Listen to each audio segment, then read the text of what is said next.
मैं अधिवक्ता योगेश पांडे, मूल निवासी हैदरगंज, और अनिल निषाद कोतवाली बीकापुर से संबंधित एक मौकिल मेरे पास आता है, जिसकी बहन का विवाह इंद्रजीत निषाद के साथ तारुन थाना के अंतर्गत रजौरा झलियावा ग्राम सभा में हुआ था।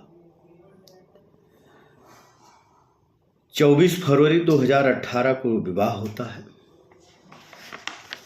फिर उसके बाद कम दहेज को लेकर इंद्रजीत मीन्स हमारे मौकिल अनिल निषाद की बहन का पति मनीराम निषाद, उसका ससुर, प्रेमा देवी सास, शारदा देवी उसकी ननद, इस बात के लिए प्रताड़ित करना शुरू कर दिए कि कम दहेज मिला था। विवाद यहीं थमता नहीं है। यूपी 42 AQ 0567 HF डीलक्स गाड़ी भी दी जाती है।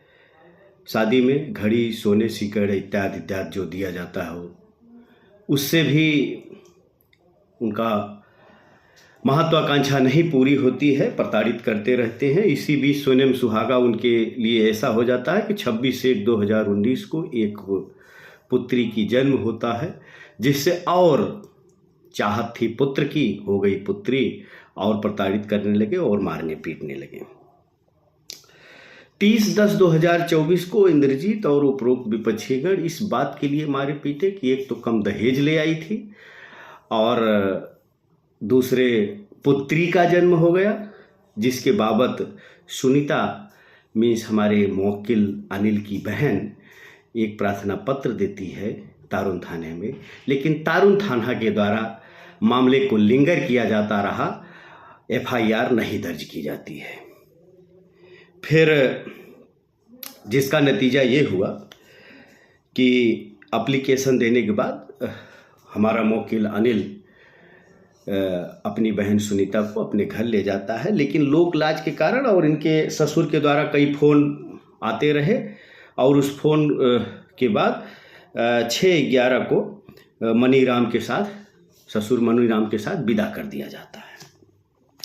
मामला यही समाप्त नहीं होता है। लगता है कि विदा कराने का एक सोची समझी राजनीति थी।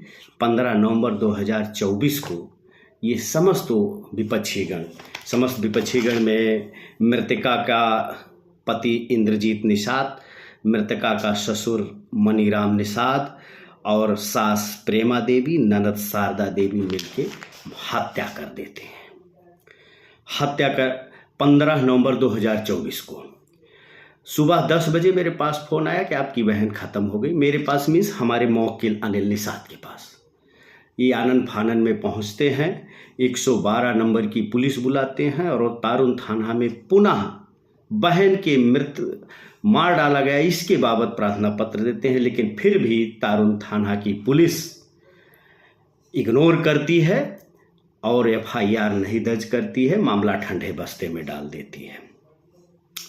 फिर 15/11/2024 तारुन थाना में देने के बाद 26/11/2024 को हमारा मौकिल अनिल निषाद कप्तान महोदय अयोध्या को प्रार्थना पत्र दिया जाता है और जरिए रजिस्ट्री और व्यक्तिगत दोनों तरीके से दिया जाता है, लेकिन कोई सुनवाई नहीं होती है।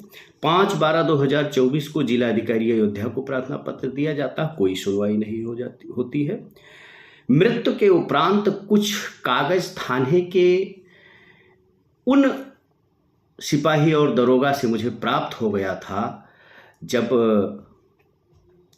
वहाँ मृत्यु के बाद लाश को सील किया गया और प्राथमिक मजिस्ट्रेटी जांच की गई, तो उसमें 8 चोटों का विवरण और जो मेडिकल हुआ था उसमें कुछ चोटों का विवरण फोटोकॉपी मिल गई थी। मेरे द्वारा, मैं अधिवक्ता योगेश पांडे, सारे अपने मौकिल के प्रार्थना पत्र और मृतक सुनीता के द्वारा जो दिया गया था तारुन थाने में इसके पहले प्रताड़ित होने का प्रार्थना पत्र की छायाप्रत और जो थाने के द्वारा कुछ फोटोकॉपी मेडिकल और सारे कागज मिले थे उसको एनेक्जर करते हुए 22/1/2025 को CGM महोदय फैजाबाद में प्रार्थना पत्र 173/4 BNSS 2023 के अंतर्गत प्रार्थना पत्र दाखिल करते हैं। 1-2 पेशी पुनः लिंगर किया गया था तारुन थाने के द्वारा। किसी तरह बहुत दबाव के बाद न्यायालय के 13/2/2025 को रिपोर्ट आख्या दी जाती है। आज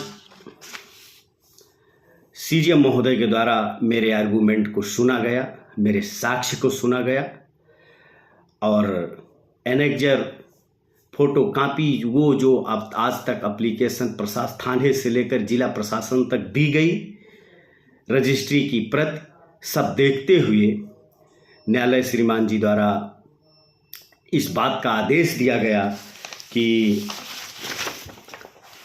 तत्काल FIR दर्ज करते हुए 7 दिन में न्यायालय के समक्ष अपनी आख्या अनुपालन आख्या प्रेषित करें। तारुन थाना या अयोध्या जिले की समस्त थाने की पुलिस को इस न्यूज़ चैनल के माध्यम से मैं ये नसीहत देना चाहता हूँ, कम से कम हत्या जैसे जघन्य अपराध में तो FIR दर्ज कर लें, इसमें न लिंगर करें। धन्यवाद।